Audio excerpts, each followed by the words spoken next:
بات کہنا چاہتا ہوں کہ نبی اکرم صلی اللہ علیہ وسلم کی سیرت صرف سننے کے لیے نہیں بلکہ آپ کی سیرت عمل کرنے کے لیے،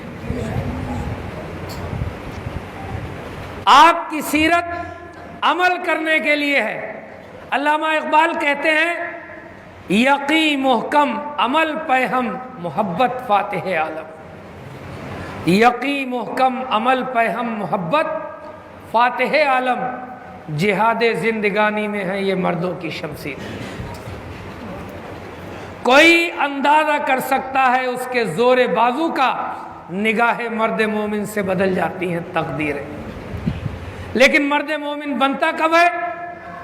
جب نبی کی سیرت پر وہ عمل کرتا ہے۔ جب تک وہ اپنے نبی کی سیرت پر عمل نہیں کرتا ہے، اس لیے قرآن کریم اور احادیث میں جو بنیادی اصول ہیں ان میں یہ بتایا گیا ہے کہ نبی کا سب سے پہلا حق یہ ہے کہ ان پر ایمان لایا جائے۔ نبی کا سب سے پہلا حق کیا ہے؟ کہ نبی پر ایمان لایا جائے۔ اور ایمان لانے کا مطلب اتنا بھی سادہ نہیں ہے جتنا ہم اور آپ سمجھنے لگے کہ خرد نے کہہ بھی دیا لا الہ تو کیا حاصل، دل و نگاہ مسلمان نہیں، کچھ بھی نہیں۔ یوں تو سبھی کہتے ہیں، سبھی کہتے ہیں۔ ایمان لانے کا مطلب یہ ہے کہ اگر نبی پر ایمان لائے اور نبی کے دین کے لیے کہیں پر مال لگانے کی باری آ جائے تو آپ کا قدم پیچھے نہ ہٹے، یہ پہچان۔ کہیں پر جان دینے کی باری آ جائے تو آپ کا قدم پیچھے نہ ہٹے۔ کوئی بھی قربانی آ جائے وہ قربانی دے دی جائے۔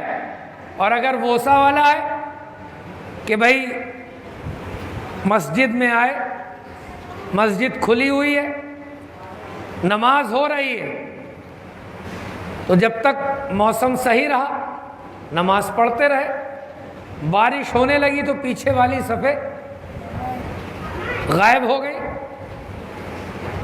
یہ کنارے پر لگے ہی اسی لیے تھے کہ اگر کوئی مشکل آئے گی تو میدان چھوڑ کر کے بھاگ جائیں گے۔ قرآن کریم میں اللہ تعالیٰ نے کہا وَمِنَ النَّاسِ مَن يَعْبُدُ اللَّهَ عَلَىٰ حَرْفٍ، لوگوں میں سے کچھ ایسے بھی ہیں جو کنارے پر کھڑے ہو کر کے اللہ کی عبادت کرتے ہیں۔ وہ کیوں ایسا کرتے ہیں؟ فَإِنْ أَصَابَهُ خَيْرٌ اطْمَأَنَّ بِهِ، بھلائی ملتی ہے تو کہتے ہیں بہت اچھا، دو تسبیح اور صحیح۔ وَإِنْ أَصَابَتْهُ فِتْنَةٌ، اور کبھی آزمائش آ گئی، مشکل حالات آ گئے، پریشانی آ گئی، انقلب علی وجہہ، تو پھر جو ہے گھوم کر کے ادھر چلے گئے کہ بھئی ہمیں اس مصیبت سے لینا دینا۔